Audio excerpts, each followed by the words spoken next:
నమస్తే అమ్మా. శ్రీ గురుభ్యో నమః. శ్రీమాత్రే నమః. నమస్తే అమ్మా. మనకి ఆషాఢ మాసం వచ్చింది అని అంటే పండుగలన్నీ ప్రారంభమవుతాయి. ముఖ్యంగా చాతుర్మాస దీక్షలు అని చెప్పి మనకి ఈ మాసం నుంచే స్టార్ట్ అవుతాయి. 4 నెలలు కూడా దైవారాధనలో మునిగిపోతుంటారు చాలామంది కూడా. మరి అసలు ఈ చాతుర్మాస దీక్షలు కూడా ఎవరు పడితే వాళ్ళు చేయొచ్చా? చేసేవారు ఏమైనా అర్హతలు ఉండాలా? దాని గురించి వివరించండి. చాతుర్మాస్య దీక్ష అంటే దీనికి మించిన దీక్ష లేదు అంటారు. అంటే మనం ఎన్ని దీక్షలు అంటే నవరాత్రి దీక్షలు చేసిన, 40 డేస్ దీక్షలు చేస్తాం కదా, మండలకాల దీక్షలు చేసిన, తర్వాత 11 రోజులు దీక్షలు చేసిన, 21 రోజులు దీక్షలు చేసిన ఈ దీక్షకి సరిపడవు. ఓకే, సమతుల్యం కాదు. అంత పవర్ఫుల్ అంత పవర్ఫుల్ అంటే ఏ జీవి అయినా కూడా అంటే జన్మ ఎత్తిన తర్వాత ఒక జీవి ఒక్కసారైనా చాతుర్మాస దీక్ష చేయాలి అంటారు. అవును, జన్మకొక శివరాత్రి ఎట్లనో జన్మకొక చాతుర్మాస దీక్ష అట్లా. అంటే ఈ జన్మలో ఒక్కసారైనా మనం చాతుర్మాస అంటే అందరూ చేయొచ్చు. అందరూ చేయొచ్చు, కానీ నియమాలు ఉంటాయి, కంపల్సరీ నియమాలు ఉంటాయి. అసలు ఎవరు చేస్తారు ఈ చాతుర్మాస దీక్ష? ఎందుకు వచ్చింది అసలు ఈ చాతుర్మాస దీక్ష? ఫస్ట్ ఎవరు చేస్తారు అని అంటే పీఠాధిపతులు, మఠాధిపతులు, సన్యాసులు, యతులు, వీళ్ళు చేస్తారు. వీళ్ళు ఖచ్చితంగా చెయ్యాలి, చేస్తారు కాదు, వీళ్ళు ఖచ్చితంగా ఆచరిస్తారు. ఎందుకు ఈ చాతుర్మాస దీక్ష ఆషాఢం నుండే మొదలైంది అని అంటే, ఇప్పుడు మామూలుగా మఠాధిపతులు కానీ, పీఠాధిపతులు కానీ, సన్యాసులు కానీ వాళ్ళు ఏం చేస్తుంటారు? దేశ పర్యటన చేస్తుంటారు. వాళ్ళు ఎప్పుడు ఒక చోట ఉండకూడదు కూడా. సన్యాసులు అయితే అసలు ఒక చోట ఉండకూడదు అని చెప్తాం మనం.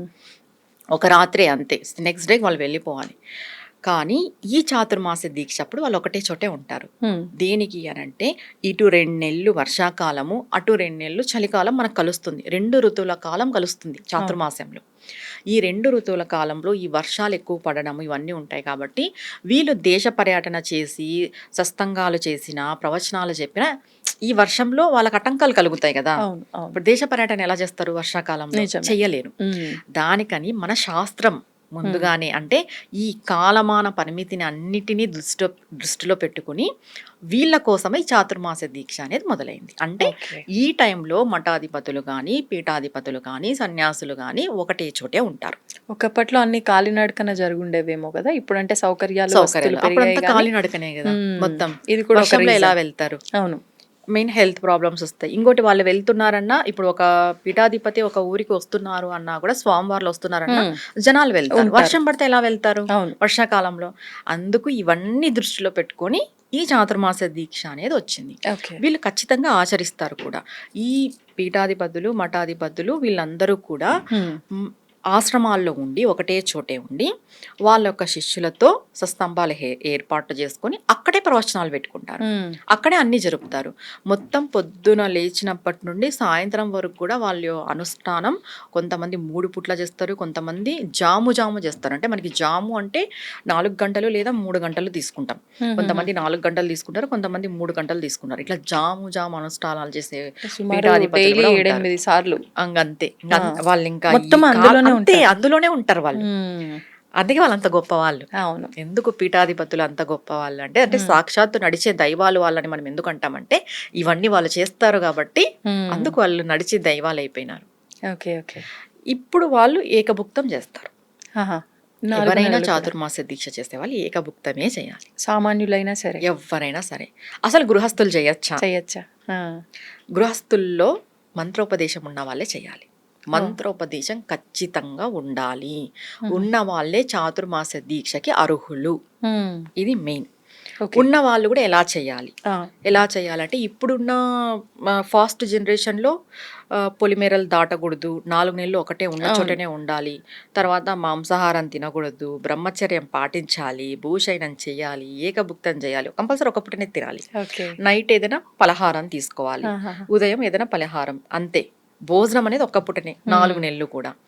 ఇవన్నీ గృహస్థుడు చేయగలడా? కష్టమే. చెయ్యగలను అనుకునే వాళ్ళు, మీరు పూర్తిగా మీ పైన దృఢమైన నమ్మకం ఉంటే చెయ్యొచ్చు. ప్రాబ్లం ఏం లేదు. ఇంకొకటి, ఈ చాతుర్మాస దీక్షలో కూడా ఫస్ట్ నెల ఈ ఆకుకూరలకు సంబంధించిన ఆహారం తినరు. ఇది నియమం. ఆకుకూరలు తినకూడదు. ఆషాఢం అంతానా? మనకి ఎప్పుడు స్టార్ట్ అవుతుంది చాతుర్మాసము అనంటే, ఆషాఢ శుద్ధ ఏకాదశి తిథి నుండి కార్తీక శుద్ధ ఏకాదశి వరకు చాతుర్మాసం తొలి ఉంటుంది. ఏకాదశి తొలి నుంచి ఏకాదశి స్టార్ట్. మనం అంటాం కదా, శయన ఏకాదశి, స్వామివారు యోగ నిద్రలోకి వెళ్తారు అని చెప్తాం కాబట్టి ఈ స్వామివారు యోగ నిద్రలోకి అంటే మామూలుగా జనాలకి ఏమర్థం అవుతుంది, స్వామివారు పడుకున్నారు నిద్రపోతున్నారని. కానీ అది యోగ నిద్ర అనమాట. యోగమాయలో ఉంటాడు ఆయన. ఈ యోగమాయ ఎవరు అంటే సాక్షాత్తు కాళికాదేవి. ఆ ఆయన్ని యోగమాయ ఆవహించి ఉంటుంది. ఆవిడే కాళికామాత అని చెప్తారు. అంటే స్వామికి అయ్యకి అమ్మవారికి పెద్ద తేడా లేదు. వాళ్ళిద్దరు అన్నా చెల్లెలు, ఇద్దరు ఒకటే. నారాయణుడు వాళ్ళిద్దరు ఒకటే. వాళ్ళకి అభేదం మనం చెప్పకూడదు కూడా.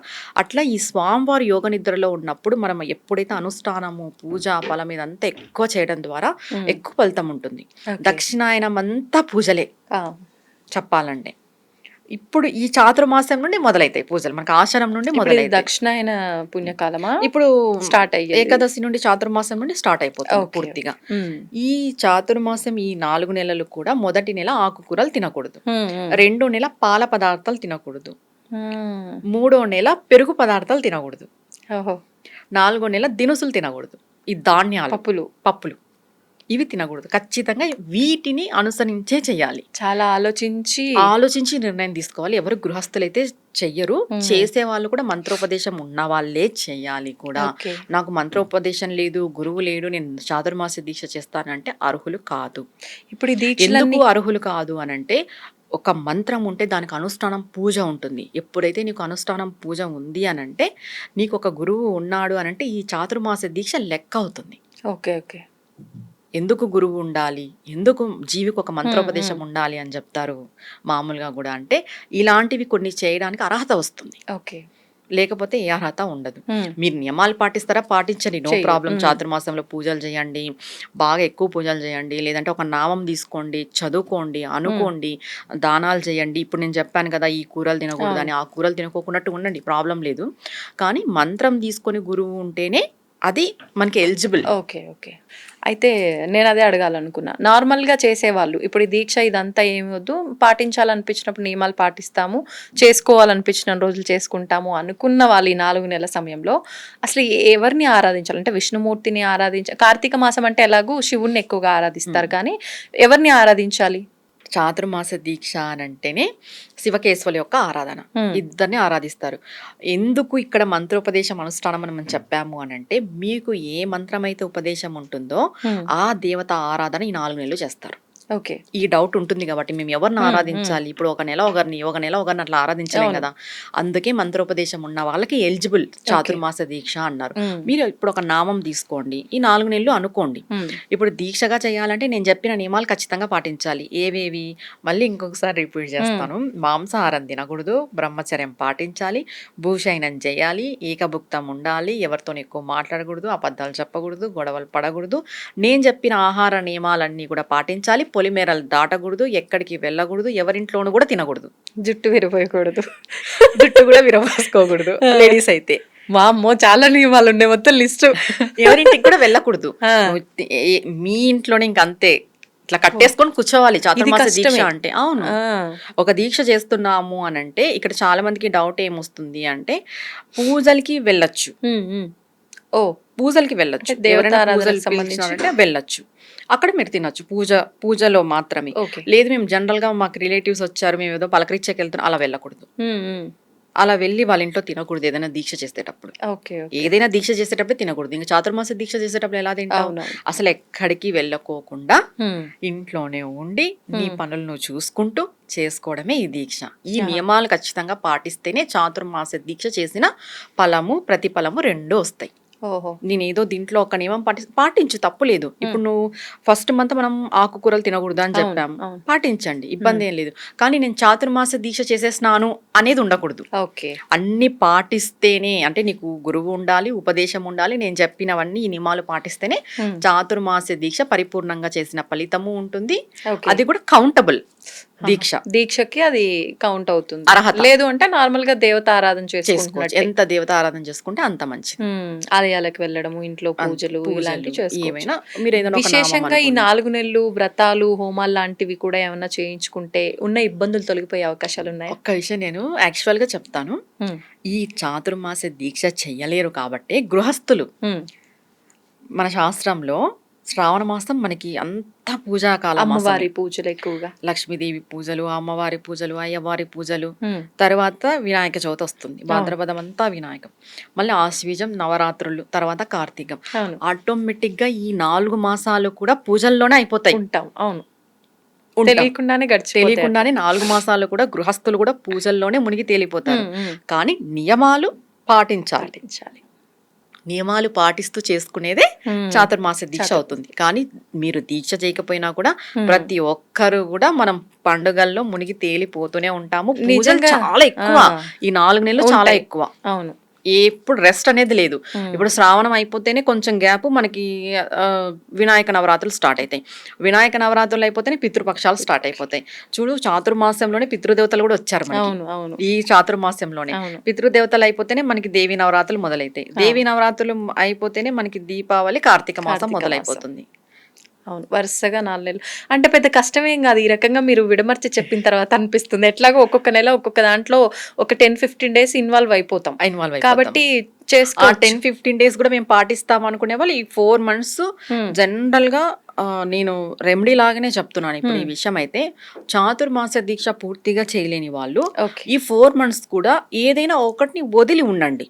ఇప్పుడు మాంసాహారం తింటారా, తినే వాళ్ళు ఉంటారు. ఈ 4 నెలలు మేము మాంసాహారం తినము అని సంకల్పం పెట్టుకోండి. ఓ చెప్పులు వేసుకుంటారు కొంతమంది. ఈ 4 నెలలు మేము చెప్పులు వేసుకోము. చాతుర్మాస దీక్షలో మేము ఇదొక్కటి చేయగలుగుతాం. లేదా ఈ 4 నెలలు మేము పాల పదార్థాలు, పెరుగు పదార్థాలు తినము, ముట్టము. లేదంటే ఆకుకూరలు తినము. ఈ 4 నెలలు తినము ఆకుకూరలు. ఇలాంటిది ఏదైనా ఒకటి నియమంగా ఇప్పుడు పెట్టుకొని- ఆకుకూరలు తినము అంటే కొత్తిమీర, కరివేపాకు కూడా వాడొద్దా? వాడద్దు. ఓ కరివేపాకు వాడచ్చు, కొత్తిమీర వాడకూడదు. ఎందుకు అంటే భూమిలో విత్తనాలు వేసి పండిన ఆకుకూరలు తినకూడదు. అంటే విత్తనం లేకుండా అసలు చెట్టుకు వస్తుంది. ఇప్పుడు ఆల్రెడీ చెట్టుకి కొమ్మలు వస్తాయి. ఇప్పుడు కరివేపాకు భూమిలో వేసి చెట్టు వస్తుంది, చెట్టు కొమ్మలు వస్తాయి. కొన్ని కొమ్మలు ఉండవు, కేవలం అవే వస్తాయి కదా డైరెక్ట్ గా ఆకు. అవి తీసుకో. ఓకే. ఇప్పుడు చూడు, మెంతులు వేస్తాము, మెంతులు డైరెక్ట్ గా వస్తాయి, అవి తినకూడదు. అట్లా భూమిలో నుండి డైరెక్ట్ గా పండిండేటివి అన్ని భూమిలో నుండే పండుతాయి. కానీ కొమ్మలు వేరు, ఆకులు వేరు. ఓకే. ఇలా ఉంటుంది. ఏదైనా ఒకటి తీసుకొని ఈ 4 నెలలు మేము ఉంటాము అని చెప్పి సంకల్పం చేసుకోండి. మీ ఇష్ట దైవానికి సంకల్పం చేసుకోండి. మంచిదే కదా, ఏదైనా ఒకటి మంచి అలవాటే కదా. మేము ఇప్పుడు పీఠాధిపతులు, సన్యాసుల్లాగా, మఠాధిపతుల్లాగా మనం అంత కఠినమైన దీక్షలు చేయలేము. ఏదో మనకు అందుబాటులో ఉండి భగవంతుని యొక్క అనుగ్రహం పొందడానికి మన వంతు ఒక ప్రయత్నం. అవును. ఒకటి ఏదైనా వదులుకోవడం, మాంసాహారం తినకోకున్నట్టు ఉండడము, బ్రహ్మచర్యం పాటించే అంత ఇది ఇంట్లో అనుకూలత ఉంటే బ్రహ్మచర్యం పాటించడము, లేదు అని అంటే చెప్పులు వేసుకోకున్నట్టు ఉండడము, లేదు అంటే ఒక దేవతా ఆరాధన, ఒక నామం తీసుకొని మేము ఈ దేవతా ఆరాధన కంప్లీట్ గా చేస్తాం ఈ 4 నెలలు అన్నప్పుడు ఖచ్చితంగా దీక్షలు నియమాలు పాటించాల్సిందే. ఇలా లేదా మేము పొలిమేరలు దాటుకోకున్నట్టు ఉంటాం, ఒకరింటికి పోకోకున్నట్టు, ఏదో ఒకటి. లేదు అంటే కోపం ఎక్కువ ఉన్న వాళ్ళు కోపడకుండా మేము 4 నెలలు ఉంటాం. అబద్ధాలు ఎక్కువ చెప్తుంటారు, చెయ్యొచ్చు. అబద్ధాలు ఎక్కువగా చెప్తుంటారు కొంతమంది. అలాంటి వాళ్ళు మేము ఈ 4 నెలలు అబద్ధాలు చెప్పాము, చాతుర్మాస్యం అంతా మేము అబద్ధాలు చెప్పాము అనుకోండి. కోపం ఎక్కువ ఉండే వాళ్ళు ఈ 4 నెలలు మేము కోప్పడము అనుకోండి, అలవాటు అయిపోతుంది. ఏదైనా మంచి పనే కదా, భగవంతుని కోసం చేస్తున్నాం అంటే స్వకార్యము, స్వామి కార్యము 2 ఉంటాయి. మనల్ని మనం కంట్రోల్ చేసుకోగలుగుతాము, అలానే స్వామి కొరకు కూడా చేరుతుంది. స్వామి నీ ప్రయత్నాన్ని చూస్తాడు, అమ్మవారు గాని అయ్యవారు గాని. ఇలా చేసుకోవచ్చు. ఓకే, ఇదేదో బాగుంది. ధన్యవాదాలు. నమస్తే అమ్మా.